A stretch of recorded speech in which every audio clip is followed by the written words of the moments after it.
Hello and welcome back to the garage. Today we're going to do passenger side front wheel bearings on this 1989 Dodge Dakota.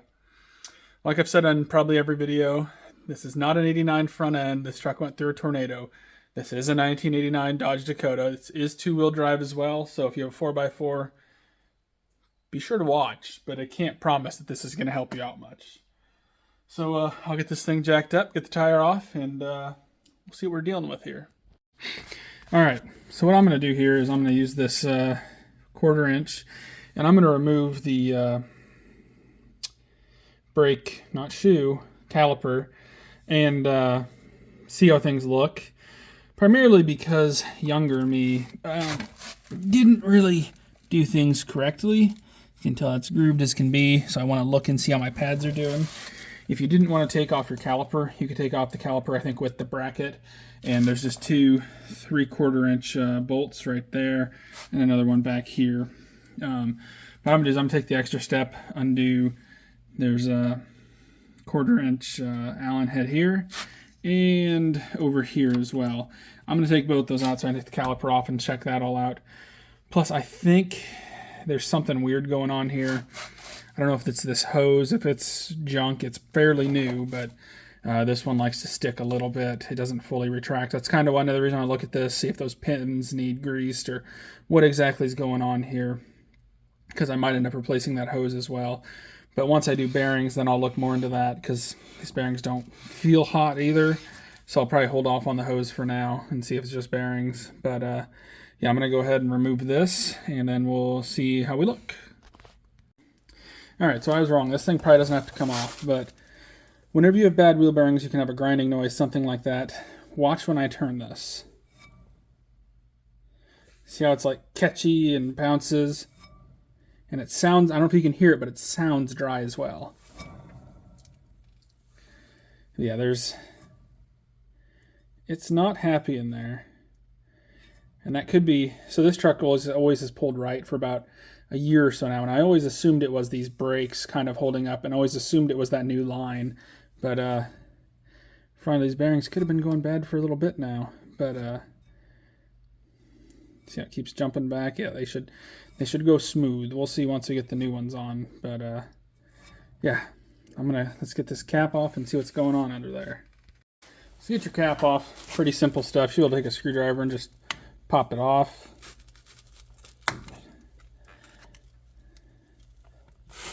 Should be able to easily, but not too easy, obviously. I mean, it's got to hold itself on there. Sometimes you can just twist too, and that'll help.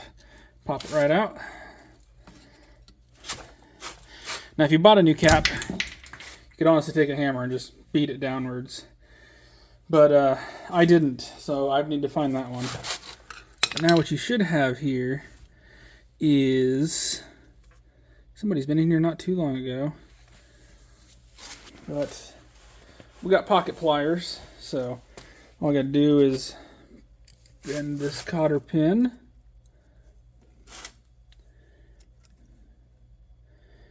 Which probably does need replaced as well. And I actually wonder, because I still have this tube of blue grease, assuming it was me in here last, I wonder if I just looked at it and put some grease in here. That would have been years ago still. But regardless, get your cotter pin straightened out.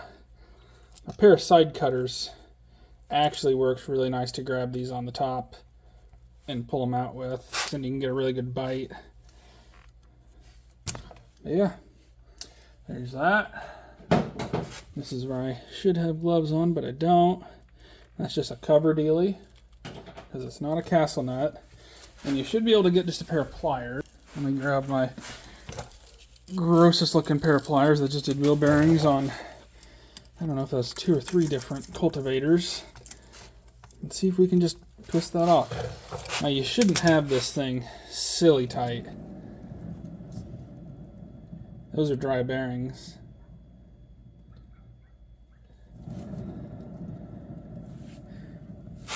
We'll look at them. They're probably savable if somebody was on a real budget. They just wanted to repack everything. Maybe the issue was these bearings were too tight this whole time too. Like I said, I've never put bearings in this, so I'm not sure how this would have got tightened or loosened, I guess, either. But should be as simple as do that, and this whole thing should come off. There's your outer. And I can look at it here in a few minutes, and I don't see anything obvious right now. There's a lot of old junk grease in there, though. You would want to look for any discoloration. I don't see any, so I don't think they've really been hot. Might be a little bit of discoloration, but it's not really showing for you guys very well. It feels real gritty. That's definitely old grease, which means there's probably a little bit of metal in there. And don't lose your washer. And when you pull it off, the other bearing ought to stay in there because you have your seal. So yeah, just get a seal puller. So this is your seal puller. You ought to be able just to get it in there underneath the lip of the seal. Under the lip of the seal, hold it down with your Crocs, and half the time it'll pop right out. Other half the time it'll fight you. I can't get a good bite on it though and really hit it. But that other bearing actually looks pretty terrible right there. As long as it's moving side to side. That inner, there's your seal. That's very old grease. I wouldn't say these are too far gone. If somebody wanted to, they could probably clean them up and reuse them. I'm still going to beat the races out and replace races and everything. But I don't know. If somebody were to really be curious, they move a little in the cage. Nothing crazy, though. Personally, I won't reuse them, but somebody probably could. So hit the races out and replace them. So that's what he's done, and I'll show you what I've got once I clean my hands off. So here's the bearing I have. It's this MEVTech. I don't know. Never heard of them in my life. Part number is HA-18. It says seal/bearing. Here's what's in the box. This has a different part number, which is BC0613. Some things to keep in mind here. If you don't care about your truck, you can just cut stuff open on it. Another thing to keep in mind, though, is these bearings were going out of business bearings that they were selling on Rock Auto. I got inners. I don't remember if it was inners or outers or which ones, but one of these was 30 cents a piece. That's why I have two sets and I'm only doing one side. I think the seal was over $1, so I really was breaking the bank there. But what I'm getting at here, though, is this is your time to compare everything, make sure everybody looks the same. If you don't, and you get your races in, and they're not the same, you're going to have very bad times. Such as I'm looking at height, I'm looking at width, I'm looking at everything. Visually, same. These are the inners, or outers, I'm sorry. The last ones were the inners. This is a Ultra Power. WTA-16. These are out of Sugarland, Texas. Didn't know these are something that came from Texas. You know the saying, you know the saying. And again, bearing race. This one's a little less greasy, but you know, I'm looking at the height, circumference, widths, all that fun stuffs. And I'll make sure these aren't junk out of the box, because they're cheap enough. I'm leery of them. Obviously, they have a little rattle. They're not packed. And then one of the most important things is the seal. Looks the same.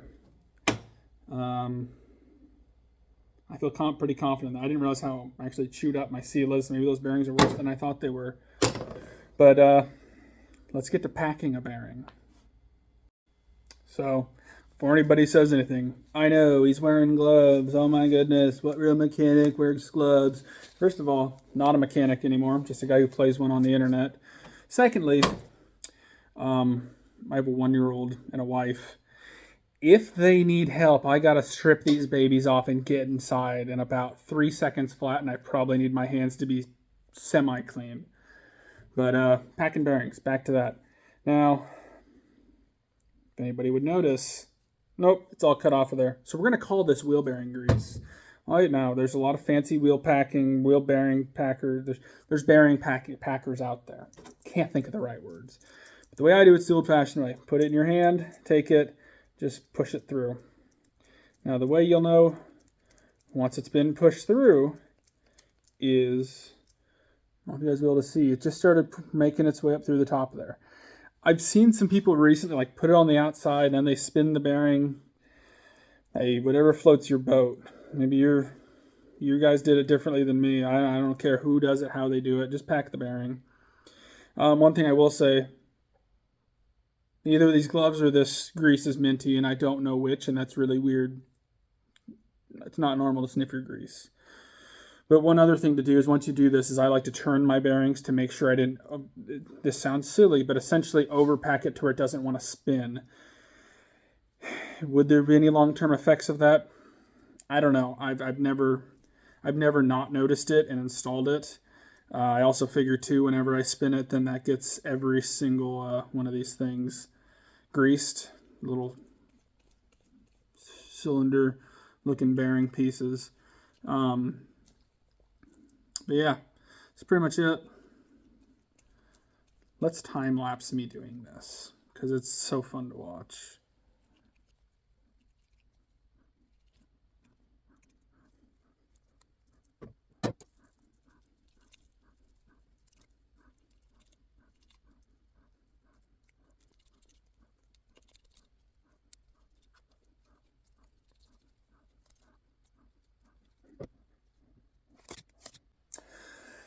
And that's how you pack bearings. Wonderful stuff to watch, isn't it? Let's go ahead and let's get races knocked out, and then we'll install new.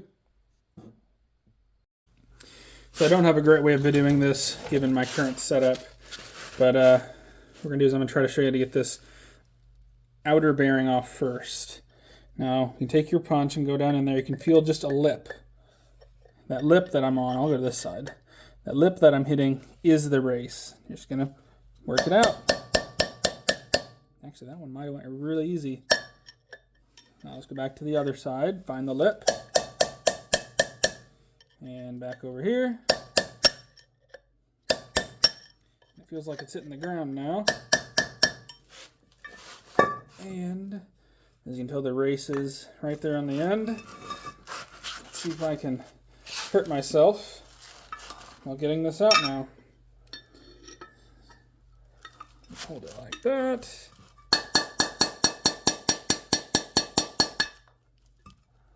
And I'll go to the other side again. Get it on that lip. And it's falling. But, yeah, you guys pretty much get the gist. Back and forth. And we'll go other side. Trying to keep it in frame here. I will say, too, clean out your bearings and stuff before your bearing and the entire thing prior to this. There it is. That way you don't make a monumental mess. And to get the other one, I'll do the same basic thing. Just put it over there. Tap on it. Go to this side. I almost hit my phone. This side. Tap it down. I can hear it's different, so I know it's moving. It's almost out. Yep, hitting the floor. This side. There's your inner bearing race. Not too bad of a job. Then I'll go ahead and I'll clean all this up again. One other thing to look at while you're here. You guys are upside down. One other thing to look at while you're here is your shaft. I cleaned mine off. Mine feels good. Normally I feel like if you don't have a total bearing failure, saying the bearing blew up, you know, you touch that wheel and it's just side to side. Normally your shaft's okay, but it's always good to inspect that. Other thing I will add to that is drew a blank. If you did have a total bearing failure, make sure you check the underside of it. It might look okay on the top side, but you got to think all your weight is pushing up on the bottom. So that's where your big ridges and stuff might be. If you do that, your spindle might need replaced. I said with mine not being a total bearing failure, it's okay. I didn't expect it to be bad, and it feels pretty good. So now we're going to do inverse of operations, wipe all this up, and we're going to install the races. That can be a little bit more tricky. We'll do the outer first because it'll actually be really easy, but I'll show you a trick on that. Alright, so my little secret that's not really much of a secret is I like to take this, put it on there. You can kind of tap and get it started a little bit if you want. Make sure you're not putting this in backwards. Honestly, if you needed to, you could just tap it around the whole way and make it go in. Instead, I have a 3/8 drive 36 millimeter socket. Who needs one of those? Younger me thought I did. And I'll just get it on there square and just tap her in and make sure she's going in square. Get a little off kilter, just tap it around a little. Yeah, now she's in there square and flush. Now I'll get a slightly smaller socket, or actually in this one's case, I'll probably get a slightly smaller socket, or if you wanted to even, you can use the old race to tap it in. I just like to hit the outside edge of it just to make sure everything's in there good. Make sure she's going in good and even. Thing is, you don't want to hit it too far to where this thing's in there. But yeah, I can feel down below there. There's still a gap, so I'm going to get a different socket, the 32 millimeter variety, and we'll just keep tapping her in.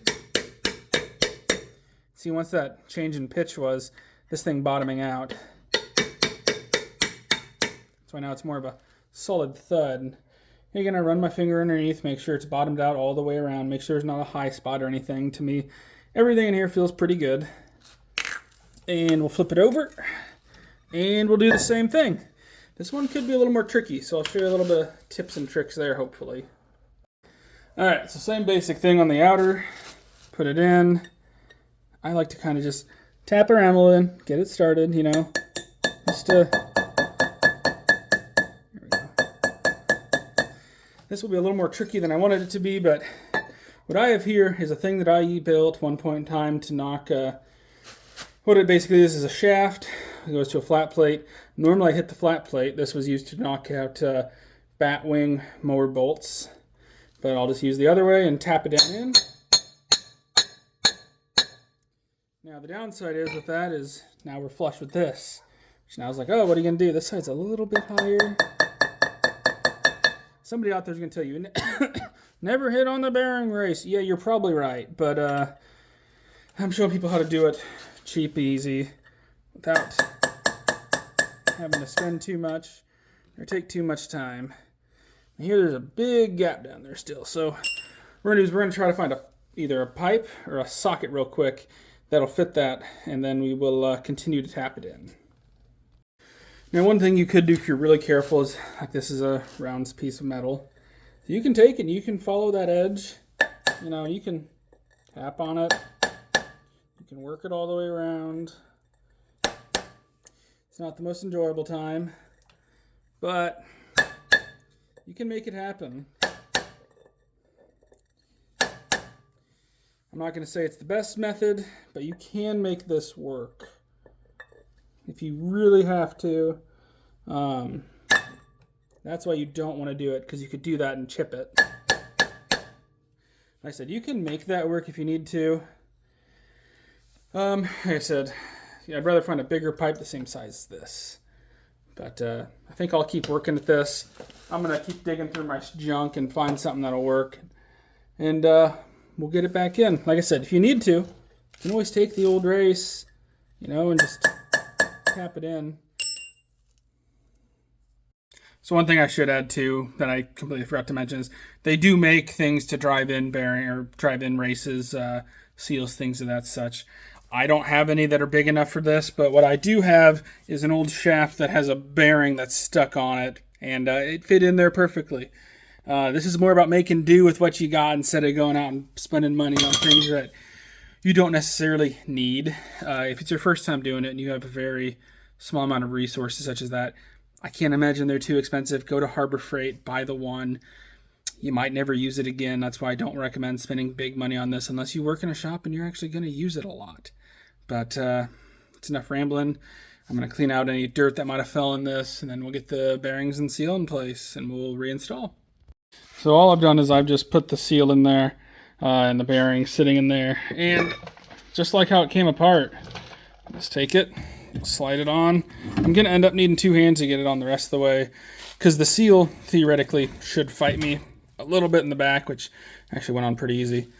But what else I'm going to do is I'm going to slide it off, gloop a whole bunch of grease there in between the 2 bearings, then I'll slide the bearing on. I'll try to set up my camera to get that, but it's a difficult thing to do when I'm in there, plus trying to film it. So we'll see what we get. If it just jumps to it's on there, then that's the best we got. So see what we can do. So big gloop of grease. Let's slide this thing off just a little bit, so I can get a whole bunch in there in the middle. And it's gonna make a mess, but I'd rather have too much grease in there, make a small mess, instead of premature bearing failure because not enough grease. Now I'll just slide that baby back on, and we will grab the new bearing, put it in there, and we will get our washer, which these do have a keyed part in them. So these are a specialized washer that goes on a certain way. Put that guy in there, and then we'll take our nut. We'll put him on there. Now, the way I'm about to do this could be seen as slightly controversial, but I don't think that it is, and it's always worked for me. So I'll tell you how I do it. Let me get something better than my pliers, though, real quick. So, the probably slightly controversial way of doing this, in my opinion, and a lot of people agree with this, a lot of people don't. I don't care which one you are. But I like to spin it, start getting that bearing, have the grease all worked in everywhere. I like to tighten it, and tighten it. Keep on tightening it. This will help get your grease worked into everywhere, in my opinion. Like I said, some people will say this is stupid, you shouldn't do this. Well, I don't care. Like I said, this way works for me. And in my experience, this can help in the longevity of not having to come back and retighten this nut, potentially over tightening it. Because over time, as this grease and stuff works itself in, it will need retightened. That's why I like to do this. Now I've got that nut like really tight. And see how even though it's too tight, it's not spinning and then bouncing or anything. Now that it's tight, I like to back it off just a little bit.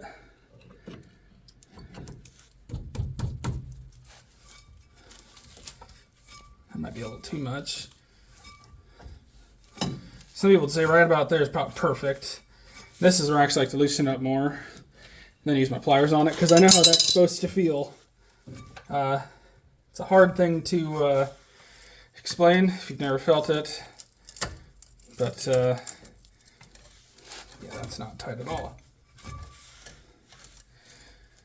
But if you ever have somebody help you with anything, this is probably the part to help them with. That could be a little snug, but I don't think it's too bad. I'm going to leave it just like that. And we will go ahead and just put it back together the rest of the way. Slide this guy on there, and then we'll put our cotter pin back on.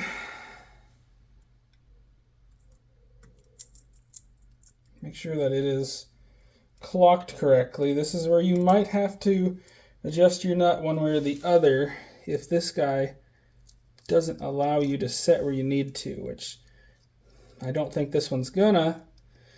Nope, right there might actually work. But yeah, I'll quit fiddle farting in front of you guys, and this is where you might have to tighten or loosen your nut just a tickle, just to make sure everything's lined up well. So it'll actually help if you get a pick and you find the hole and you make sure it goes all the way through. Because a lot of times, because you know, like this cotter pin, she's not perfectly straight. You should theoretically replace these, but in my experience, As long as it's long enough, it's not broken, you'll be okay.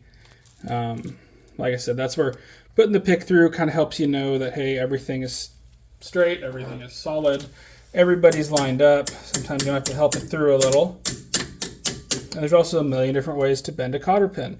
Some people say forward, leave the other one straight. Some people say go side to side. The aeronautics people do their own thing their own way. To be honest with you, I've pulled apart old pieces of equipment that have a nail just in there and bent a random direction, and you never knew they were in there. They were in there for 30 years and nobody ever knew. As long as you bend it so that it keeps the nut in place and it does its job, that's really what's important. And it stays out of the way of the grease cap. So I'm going to go find that cap. I'll clean it up. I'll get it just hit on. I'm going to take a hammer. Actually, I'll show you a trick for a socket real quick too. So there are some tricks you can do with these caps. Mine was cleaned out, fresh grease. And some of them are, if you've got a big enough pipe or something, and you can put it over that and it'll just barely catch the edges. Oh, it's beautiful to be able to do. This isn't one of those instances for me, but what you want to do is basically try to tap it straight on. It starts getting a little cockeyed on one side. You can always take a punch and tap on the edge there. You're not going to hurt it on the edge. So wherever you start whacking on it in the corner and you dent it and it doesn't fit, that's where you get in trouble. Now also, if you're doing this and you just cannot get this thing on to save your life, sometimes you got to take some grease out. You might, like I might have put too much grease in this one. You might have to just pop it off and look at it. But this one I think is actually on there pretty well. I'm pretty okay with that. But yeah, don't do everything exactly the way I'm doing it, because however doing will work. Can't exactly advise all of them, because if you look at this, there's a broken stud. There's a brake disc that should be redone and or replaced depending on how much material is there. There are ways that you can do things to improve upon what I'm doing here. I'm not saying my way is perfect, my way is right. I'm saying this will get you down the road if you need it. There are torque specs to all these things. Don't be afraid to look them up. And one thing I do want to ask, because there's always master mechanics for some reason that always watch these things. About probably 5 or 8 years ago, I replaced the caliper. I think on only this side. I remember there was a difference in either the calipers or pads. I don't remember which anymore. And I asked in one of the Dodge Dakota groups, like, hey guys, why are these different? Yada, yada, yada. Some master mechanic, Facebook mechanic, freaked out on me, saying, you can't replace only one, then you can't do that, brr, brr, brr, brr, brr. And I asked the guy, I'm like, why can't you? Like, what is it going to hurt? And this guy just said, I'm a master mechanic of 35 years, brr, brr, brr, brr, brr. And never answered the question. So if anybody out there knows, because I cannot find a reason as to why that is so frowned upon and it'll kill people, because the Dakota hasn't killed anybody yet and it went through a tornado. That's why it has a new body. But if anybody has any reasoning behind that, I'd love to know. I really would. If it is truly a dangerous thing, I would have replaced both of them. But that's kind of how things are nowadays. Instead of educating, people try to belittle, which is dumb. I don't know if you guys just heard that, but it sounds like there's a barge on the river. So anyways, I'm going to go ahead and throw this caliper back on. We'll throw the tire back on. We'll do an outro. So a couple minimal things to put in here too. When you put this back in, make sure you put a little dab of grease on these slide pins. Also, put a dab of lock seal on the threads. Really weird thing to put a combination of two. You can also put a little bit of anti-seize on top of here and underneath here for this guy to ride on, because whenever these move, they need to move with everything. And so right now, if I spin this, it might sound like the brakes are dragging. Well, that's because it needs to move. It just might not be centered perfectly right now, but yeah, I'm pretty happy with that. So I think with that, we're going to go ahead and call it here. I'll throw the tire on, and this thing should be good to go down the road again safely and quietly, and hopefully not pull to the right. If it does, I already have another brake line. It's actually on top of the truck in a box. Yet again, Rock Auto, somebody who's going out of business, probably the same brake line I have on here currently, and that's why they went out of business. Or why they quit producing that part. Could also just be a good company that quit producing a part because they don't sell it that well anymore and it's not worth their time and energy. So if anybody else has ever wondered how my ghetto bump stop has fared, it's still there. I think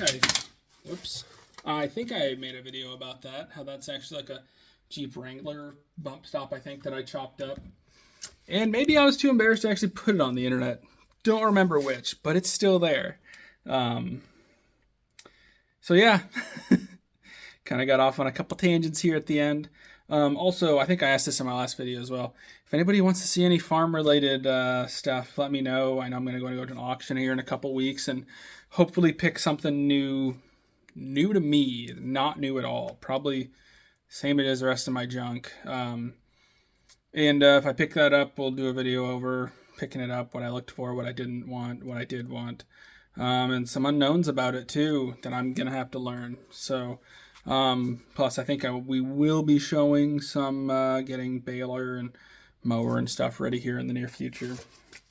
Tractor's already ready. You guys saw that video. I know I gotta get the 40 ready yet. I don't know if I'll have time for video on that because next few weekends are booked, and it's gonna be time to getting soon. So if anybody even wants to see any baling content, I can go ahead and do it, but if nobody cares, I'm not going to do it. Recently I had somebody tell me bad content is better than no content, and I highly disagree with that. But, yeah. Till next time, thanks for watching.